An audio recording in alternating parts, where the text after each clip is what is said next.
What's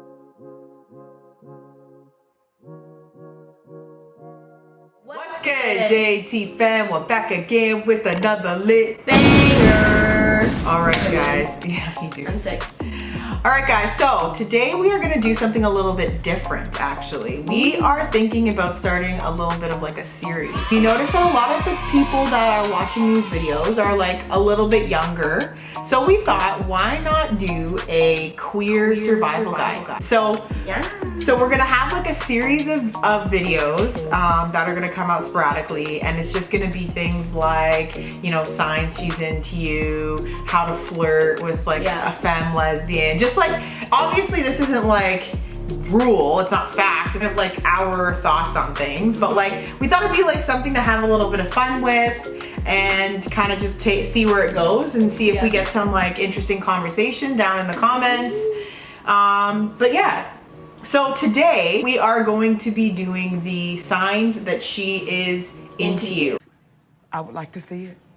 This is going to be the first installment. Signs she likes you. The first installment of the Queer Survival Guide series, okay? So it's how do you know? Like how do you know that she likes you back? It's the most embarrassing thing I think, especially for queer people, is when you like somebody and you're not sure if they like you back because you're always kind of scared, like one, they could be straight. Like there's just so many angles where it's just uncomfortable and like nobody likes rejection. So we're just here to like give you some little tips and see if we can figure it out together. Yeah, and help you guys out. Help out the younger ones that might be a little bit confused in this category. Okay, so I think maybe this one's kind of obvious, but so I think that the person will compliment you. So like the person will always kind of like, and it won't always be obvious. It's kind of like any chance that they get, they'll just throw they'll sprinkle some little breadcrumbs around, you know? And like be like, oh, like I really like what you're wearing, or things like oh, you're really good at that, or like it could be like little things in passing, but they're gonna be like really like watching everything you do in a way, and then like admiring you. I agree. In a bunch of different ways, and and this is hard because I feel like in a lot of, especially like with women, a lot of like friends do this as well. Like they're very complimentary, so they'll compliment you a lot. But I think that it's different because the compliment there will always be like a feeling underneath the compliment of it feeling more intimate than the way a friend compliments you. It will be less of a girl, like I love that like sweater thing. And more like, oh, like you look I like really your nice vibe today. Or like it'll be like a different kind of feeling. And different kinds of compliments. Like I feel like it's gonna be more like, I like your vibe, or like obviously they'll compliment your style and stuff, but I think that if you pay attention to the type of compliments you're getting, that could also be a deciding factor, because I think when it's like friends, they're gonna be like, I like your hair, or I like that kind of stuff. But like if a girl's looking at you and she's being like, yo, like I like your vibe, like you're really cool, things like that, that could mean a little more, I think. Yeah. What about you? Yeah, I think so too. Okay. All right, so the next one is a big one. It would be, is she interested in the conversation? So this could be via text or wherever you guys meet. Like say for example, if you met at a bar or something like that, she's gonna be asking you things, like she's gonna be trying to keep the conversation going. Like she's not gonna be giving you one word, like text, blunt answers, dry. Saying like, oh, like if you say, what are you doing? And when they say, not much, you. Out of pocket for that shit. Like that's not that's trying to keep the conversation But going. if it's somebody that's like, they're gonna text back and they're gonna say, oh, like I'm doing great, like how about you, how was your day? Like obviously insinuating that they want to know more about your day and your life, and like really are trying to get to know you. I feel like that could be a sign. Obviously a friend could be trying to get to know you, but I think that if you meet in like a context where there's tons of moving parts that are kind of going in your favor, if you were to also be trying to make conversation with this person and they were to be like texting you back, like, and asking things about you and trying to keep the conversation going, I think that could be another really good kind of flag or indicator. Yeah, but I think that like at the end of the day, if you are the only one keeping the conversation going, and you know that if you don't keep asking all these questions, that the person's not going to text you back, and that you're always the one keeping it going, you should know that like you're the only one that's invested in like the situation. Exactly. Like you're the only one that's invested in it, and that's definitely a sign that she isn't into you. Exactly. Because if people are interested in you, they're going to put effort in. Oh, for sure. Period. They want to get to know you. Period, boo. So the next one is, if she can't make it to a date, she'll go out of her way to reschedule. So there's two types of people here. Somebody that's into you and somebody that's not. And they're gonna act very differently when it comes to spending time together and hanging out. Or they just want you as a friend. Yeah. Because if they want you as a friend, then they're not gonna care. But so I feel like if you're getting to know somebody in a dating kind of way, or like if that's the way you want it to go, when you're gonna both, first of all, like be really wanting to spend time together, and you're gonna be wanting to get to know each other. So there's gonna be a lot of like excitement around that, and the person's really, if they're into you, they're really gonna try to make it work in terms of finding time. Everyone's busy, but if somebody's making excuses all the time as to why they can't hang out and being like, oh sorry, I can't that day, but then they don't even offer to like reschedule and say, oh, but I can on this day. Like if they're rescheduling it, then that means that they're obviously into you, or like trying to like make it work, but that they just can't at that time.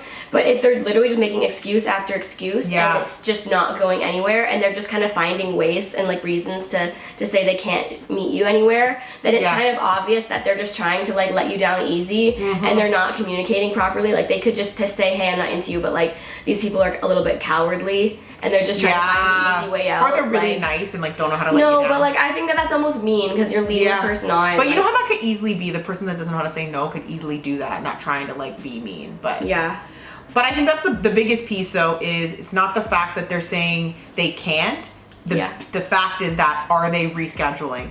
Because a lot of people too like do live really busy lives, and so you don't want to hold it against them. But the biggest piece is, are they making the effort to like reschedule and go the extra mile to make sure that the date does happen at some point? Okay, the next one is, she remembers the little things that you're saying in conversation. So like obviously if this person's really into you, you could say like tiny little things, and because they're so interested about you and wanting to know more about you, they're going to remember, right? Like if you meet someone in a bar, and you're just like hanging out like friends, and you tell them, oh hey, my favorite color is red, or something like that, they're gonna be like, oh yeah, true. They'll probably forget because they're like half invested in the conversation.